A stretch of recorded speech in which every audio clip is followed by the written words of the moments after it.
The Russian invasion of Ukraine has shaken the foundation of European security to its core and generated a host of sweeping future plans to expand, strengthen, and improve NATO. In close coordination with NATO allies, the Pentagon will pre-position equipment, pursue scalable forward formations, streamline multinational command and control, and emphasize rapid deployment ability to respond to future contingencies.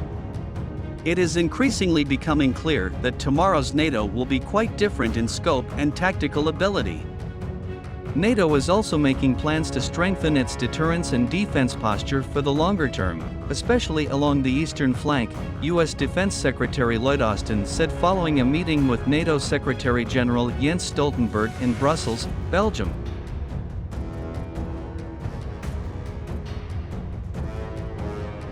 The future configuration of NATO's forward posture has yet to be determined and will likely be a large focus of discussions at the upcoming NATO summit in Madrid, Spain.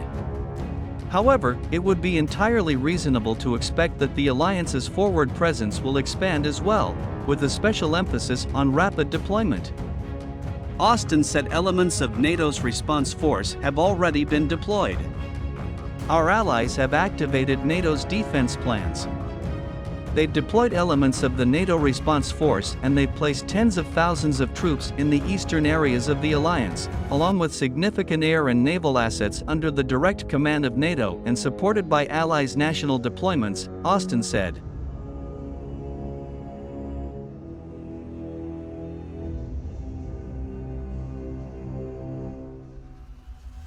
There are several additional elements to this, including a possible scale-up in the Baltics to deter any possible Russian invasion. In recent years, think tanks such as the RAND Corporation have raised concerns that the Baltics could be vulnerable to being quickly overrun by invading Russian forces. However, that concern was voiced years ago, well before the world observed Russia's surprisingly poor performance in Ukraine. Nonetheless, it seems entirely realistic that additional forces or forward position assets such as the F-35 stealth fighter might enhance deterrence in the region. Any deterrence posture on NATO's eastern flank will likely include several key elements, including a sizable armored mechanized component, ballistic missile defense, and fifth-generation stealth aircraft. Poland, for example, is now receiving a new order of US-built export variants of the US Army's Abrams main battle tank, and Poland has also become an F-35 stealth fighter customer. The combination of heavy armor and fifth-generation air power might be sufficient to prevent Putin from attacking NATO in Eastern Europe. Operating in close proximity to the Russian border, Polish or Finnish F-35s would be in a position to destroy Russian air defenses, as well as long and intermediate-range ballistic missile launchers. Russian rocket launchers, many of them mobile, would likely be vulnerable to attacks from fifth-generation stealth aircraft such as F-35s and F-22s. Chris Osborne is the defense editor for the National Interest.